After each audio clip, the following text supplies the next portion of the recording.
Hey, what's going on, man? It's Cool Water, the digital dope man, coming to you live and direct with another episode in the Ballroom Chats podcast, where we talk about topics in the area of entertainment, politics, education, culture, business, and health.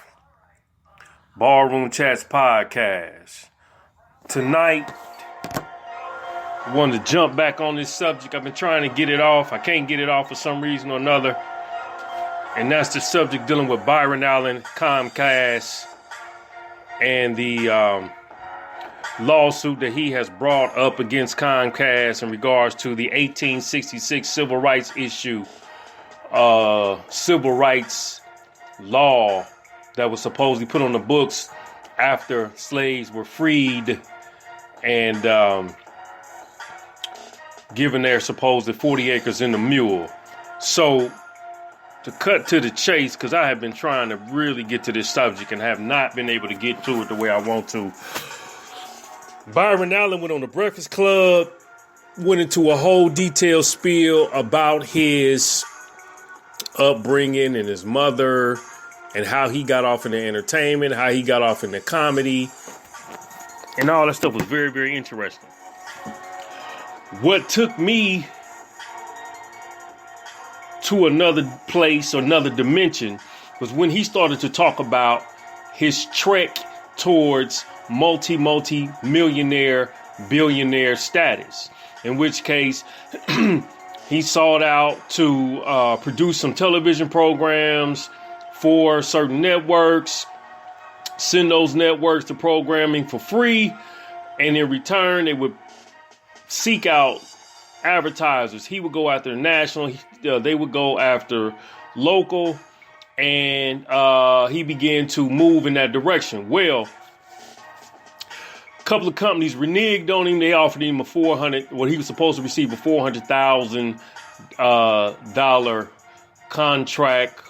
They reneged. They didn't pay the man, and he's struggling, trying to make ends meet, pay the bills, pay production, pay directors, film, do everything necessary to keep his movement going. Making phone calls, like he said, from his kitchen table on the payphone for about a year, calling different networks, calling different stations, calling different people, trying to make it happen. And then one particular day, because he already had a name for himself in comedy. So his celebrity, what's the word I'm looking for?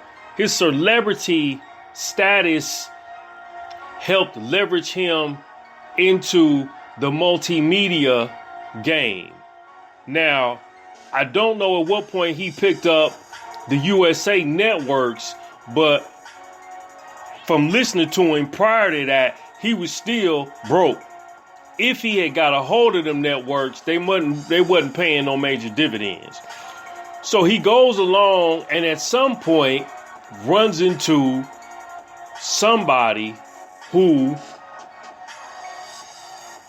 runs into association assimilation, meaning he met and knew Roger King from King World Productions, whose father was Charles King, who started the company back in like the 1964. And they carried TV shows. They were basically distributors of television programming like Oprah Winfrey, Wheel of Fortune. I think The Price is Right might have been on there. Yada, yada, yada. And Roger King had a liking for him. Now, slide over to what the minister said. Minister Farrakhan said something a few years ago that had me profound and dumbfounded when he said, all your black entertainers had some rich white guy, Jewish guy, helping them in the background get rich. Byron Allen, in my personal opinion, is no exception because why? He was in a position, he was put in a position with Roger King to be able to get to that level. So Roger and him is talking and he's telling him this story about how he was distributing Oprah Winfrey's content for her new show. The guy comes out and says, I'm not putting that nigga on my television network. King gets offended. throws the chair at the dude, said he goes across the street. I'm paraphrasing. Goes across the street, sells the network to his competitor. At that point,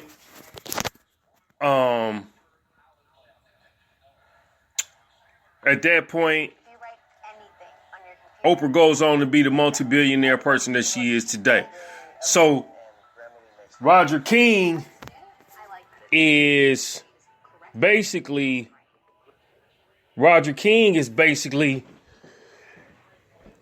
giving him the backdrop. So he's telling him, hey man, you know, a lot of these guys, when I'm on the golf course, they're telling me they're not going to call you back. They're letting me know that they're not going to fool with you. They're basically blackballing you. They're not interested in what you're offering. So he offers him to come on out to his beach house. He had a party out there. All the people that he need to meet gonna be there. And Byron says, hey, he said, I had to get there. He said, I was hoping he wasn't gonna be pulling my leg. He said, I really didn't have the money to get out there. But he hops the bus and heads out to New Jersey. When he gets there, Roger King is excited. He said, now the party can begin. We got the hardest working man in showbiz in the house.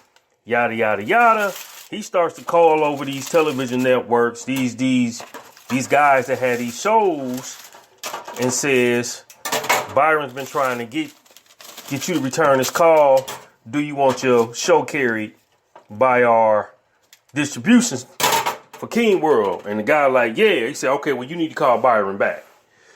And he calls over another guy, and he does that again and again and again. Then he gets on stage. He said, yeah, we got the Four Tops, we got the OJs, we got da-da-da-da. And then we also got the hardest working man in showbiz, Byron Allen, in the house. Yada, yada, yada. Y'all need to do business with him. Now, at that very moment, the game changed for Byron. Byron goes from being a struggling dude who's trying to get in the game and becomes a major player because he was co-signed by some white boy named Roger King. And Roger King was a major player in the television multimedia distribution. You see what I'm saying? So this begins Byron Allen's trek towards the multi-million-dollar lifestyle. And then he begins to meet other people. And then there is a situation where somebody offers him an opportunity to buy the network, to buy the Weather Channel. And then the Weather Channel costs $300 million. But he meets a guy who has a lot of money. He has some $1 billion on the books. And that guy, he said, man, look, you got to do something with that money. So I'm here to help. Loan me $300. Let me buy the Weather Network. You know, the numbers are showing that it's positive growth. It's plenty of income. The people that's in it, they don't want to be in it. Let me get it. So the dude cuts him a check, an intent letter for the $300 million. Boom, he buys the network. From that point, I don't know if he already had USA networks or he went and bought that network. He buys the Griot. Now he's playing as a major player. So Byron is building a multimedia empire. He also has a company that does distribution where they get movies straight to theaters. And I think he said the first one they put out was 47 Meters Down, which I went to go see that. I didn't know he was behind that. It was a shark movie. Pretty good movie. So now Byron is telling everybody about the lawsuit that he has with Comcast based on this civil rights issue that was put on the books in 1866, which is supposed to be an aid for black folks, the freed men coming out of slavery, so that they can actually acquire some resources and tools and supposedly get their 40 acres and a mule to become economically self-sufficient, which didn't happen, as we all know. Byron, as he makes his statement about why, the lawsuit is necessary, he lost in the lower courts, won in the ninth courts, now they're supposed to be going to the Supreme Court. So I just want to be included. Now, here's the problem that I got. This is where I'm going. I just want inclusion. I want to be at the table. I want to be included. Now, the Comcast got a $9 billion licensing deal, or licensing, what's the word I'm looking for? $9 billion worth of their licensing does not go to African Americans, or something to that effect. He wants to be included. He wants everybody to have the same opportunity, transgender, LGBT, Asian, Hispanic, what have you. The real issue is the inclusion that got us in the illusion that we being included in the first damn place. This is why we don't ever get nowhere, because we keep going begging, can we sit at your table? He's already in a position to build his own. He has his own. The real problem that a lot of people having, in addition to Byron, is he married to a Becky. And a lot of folks is like, well, hold on. So you advocating for black rights, which again, you can't really fault who a person loves, but you can fault who they lay in bed with, because you take on some of their ideologies and some of their beliefs. So if you laying with a European and she is your better half, your children are biracial, there is a part of you that has some ideology and beliefs from that culture, because they also have, your children also, and your wife, they also have to know that side of the game as well, in order for these people, children, wife, and husband, to move forward, to live in a cohesive unit. In which case, he can't deny the white side of his children's lineage or his wife's lineage. So him going and wanting to sit at the table and be part of the discussion only leaves me to believe that it may be a bigger mistake in a funny kind of obscured way, because you keep talking about being included, civil rights, instead of building out your network and then coming from a position of power, playing from a position of power. The same stuff, Dr. Claude Anderson. Go buy your media. Go buy your politician. Go buy your get your courts. Put your money on the books for the courts, so we can start getting some Supreme Court judges, and go clean out that, because he mentioned a lot about the NAACP and the Black Caucus, all these folks who done basically sold out. Al Sharpton, put the money on the books and buy them. Play that game. Play the game that the mob played. You want to sit down at the table and eat at the table with people that don't want you at the table, man. Why be at the table with people that don't want you at their table? Go build your own table. So here he's fighting for a situation where, in all actuality, it might be a problem in the long run, because realistically, you're really saying, I don't see nothing but giraffes and zebras, elephants and lions. Can we all just get along? But all of us getting along is really a problem in the long run, because it doesn't allow us any real ownership. You've bought into some stuff with the help of some white folk that have given you a net worth. And when you go and you do the history, man, on everybody who done came up big, it's some white boy in the background navigate. NWA, Jerry Heller, Eazy-E, Priority Records, Brian Turner and them boys over there. Even though he owned his masters, they still was responsible for getting the records to the people. You feel me? And he had to go through their network. Suge Knight, Dr. Dre, Snoop Dogg, Jimmy Iovine, Clive Davis, Puff Daddy, Biggie Smalls, Mary J. Blige, Murder Inc. That goes back. That falls over in there with Lee R. Cohen. Even though Russell Simmons was the catalyst, but Lee R. Cohen, Ashanti. I mean, you Oprah Winfrey, Roger King, BET, Bob Johnson, some white guy who was part of the communication network. It's inevitable. If you making hundreds of millions of dollars, there's somebody in the background that they got pink skin that helped you come up. They helped you come up. And that's the real deal out here. That's the real deal. That's the real situation when you start talking about business. Like I said before, you can get to that 10, 15 mil, 20, you might even hit 20 mil without having to be totally engulfed in white culture.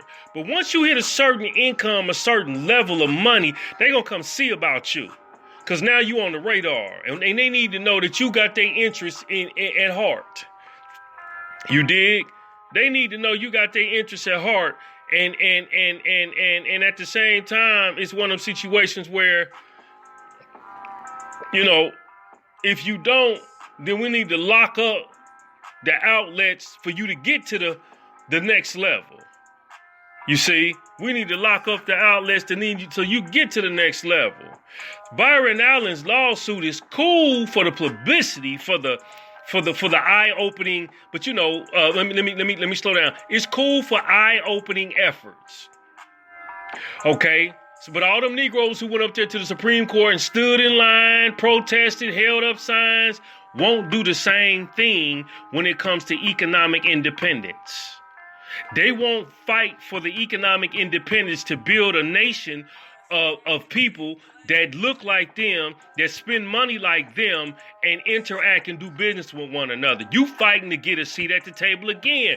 Civil rights are for slaves. Civil rights are for minorities. They're for imbeciles. That's why they gave it to us.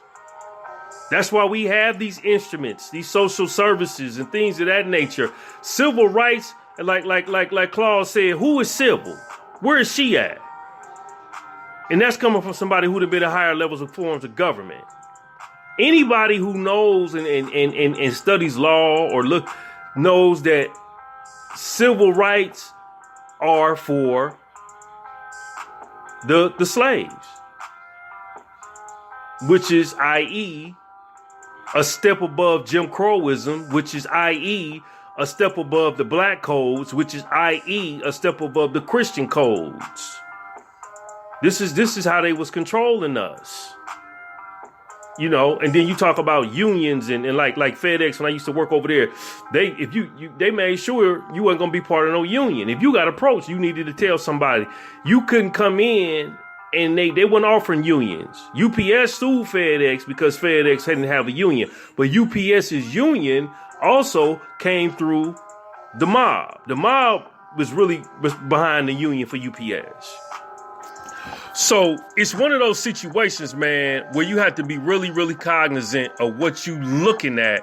Because at the end of the day, the shiny object ain't necessarily shiny in your favor. So his lawsuit, which probably is not going to do nothing but ruffle some feathers. I know they talking about, man, we need to see about breaking Comcast up. They got too much control. They're a monopoly. Yeah, it might mean something, but it might not. Now, as far as he's talking about, you having the ability to be able to go and, sue or lay claim on somebody having a civil rights issue against you. That remains to be seen. That remains to be, dealt with. It is one of those situations where, we have to look at it from twofold. You know what I'm saying? They already been ostracizing us. They already been trying to keep it where it's not been beneficial to the average guy. You know what I'm saying? To try to pursue somebody, in a court of law if you're feeling discriminated against. So I think Byron Allen's lawsuit is merely what it is. It's publicity. It helps him to let the guys know that he's serious, and it helps him continue the kumbaya mission that he has because he wants to sit at the table. It's not going to be a lot of people at the table because like they told his people, We not looking to make another Bob Johnson. They let a couple of you niggas in there, but they ain't finna let too many of you in there, because at that very moment, then it's a problem, because now we have a situation where we are losing control, and we don't want to lose control. So we are better off, making sure that we stay in tune with what it is that we have. So I'm going to get off of here, man. I've been trying to get this podcast off for the last few days. I don't think it's worthy to be looking for inclusion when you can go build your own damn table. I think he should be playing the position from a power standpoint. I think he should be actually looking to attract people who want to do business with him. He built out his network. He stands in his own backyard playing with his toys, and he infiltrates the air spaces. He does what he's doing, suing, so he can go and get some of these licenses and necessary things. And don't worry about Comcast. Don't worry about Clear Channel. Don't worry about Viacom. Go play your own game and be the boss that you already are, so these folks will come to you, because your money spins green just like theirs is. Hey, man, it's Cool Water, the Digital Dope Man. Check me out at the blog, ishiphopdead.com. Look for me at the digitaldopeman.com. Look for me at the lecture, Who Killed the Black Entrepreneur. Peace and stay blessed. Holla.